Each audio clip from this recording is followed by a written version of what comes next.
Hello, I am Dipali Kesarwani and let's start video without waste your time. So let's start first question. NABARD का पूर्ण रूप क्या, यानी नाबार्ड का फुल फॉर्म क्या है? तो national bank for agriculture and rural development. आप इसे हिंदी में भी लिख सकते हैं और इंग्लिश में भी लिख सकते हैं। ठीक, उसके बाद क्या है, ये इसकी स्थापना कब हुई नाबार्ड की? तो इसकी 12 जुलाई 1982 में स्थापना हुई किसकी? नाबार्ड की। ठीक, इसी के साथ साथ अगला क्वेश्चन है इंटरपोल। इंटरपोल से क्या तात्पर्य है? तो सर्वप्रथम इंटरपोल एक संक्षिप्त रूप है, इसका पूरा नाम क्या होगा? तो इसको हम इंटरनेशनल पुलिस कहते हैं। इंटरनेशनल पुलिस का अर्थ हुआ कि कभी भी एक देश से दूसरे देश के बीच में लड़ाई को जो है समझौता करने के लिए इंटरपोल हस्तक्षेप करता है। इंटरपोल दो देशों के बीच की लड़ाई या फिर किसी प्रकार का जो है मतभेद को हटाता है और इसकी स्थापना 7 सितंबर 1923 ईस्वी को हुई है। आप इसे अलग से लिखते जाइएगा। ठीक, अगला क्वेश्चन है एलईडी। एलईडी जो हम बल्ब जलाते हैं, इसका पूरा रूप क्या है? तो लाइट एमिटिंग डायोड है। क्या है? Light emitting diode. सॉरी, मेरा अभी गला बैठा हुआ, तबीयत नहीं सही, तो आपको समझ में आ रहा है तो कमेंट करके बताइए, नहीं आएगा तो फिर बताइएगा।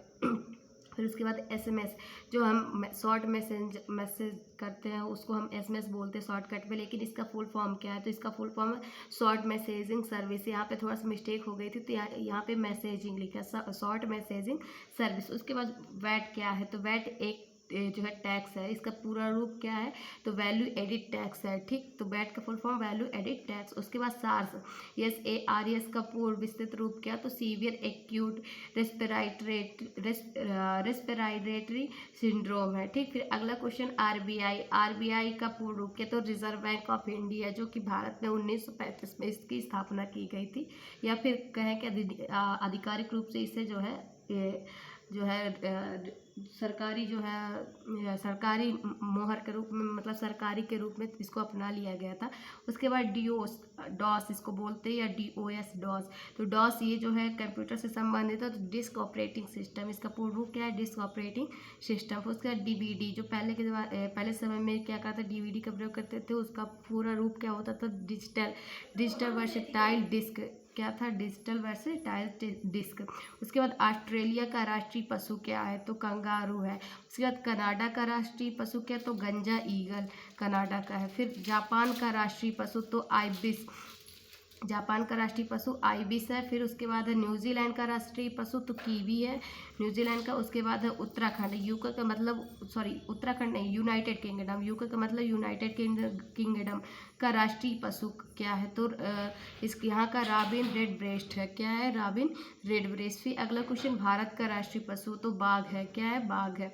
उसके बाद भारत के कुल पड़ोसी देशों की संख्या क्या कितनी है? तो 9 है, जिनमें से 7 क्या है? स्थलीय है और 2 जलीय सीमा से लगते हैं।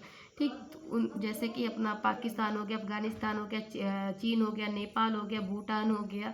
उसके बाद जो इधर अपने म्यांमार हो गया, श्रीलंका हो गया, बांग्लादेश हो गया, ये सारे देश है। उसके बाद स्थलीय सीमा से लगे 7 पड़ोसी देश कौन से? तो पाकिस्तान, अफगानिस्तान, चीन, नेपाल, भूटान, बांग्लादेश, म्यांमार आदि। फिर जलीय सीमा से 2 देश लगे, तो श्रीलंका और मालदीव। उसके बाद जल एवं स्थल दोनों से लगे सीमा वाले देशों की संख्या तो 3 है, एक बांग्लादेश, म्यांमार और पाकिस्तान। इधर सरकरी गुजरात वाले क्षेत्र में जो पाकिस्तान समुद्री सीमा लगाता है, उधर बांग्लादेश भी अपना समुद्री सीमा लगाता है और म्यांमार भी लगाता है। फिर भारत को श्रीलंका से कौन अलग करता है? तो पाक जल डमरू मध्य, जो कि हमने आपको पिछली वीडियो में भी बता चुके हैं हम कि ये जो जल अंतराल होते हैं तो उन्हीं वही है।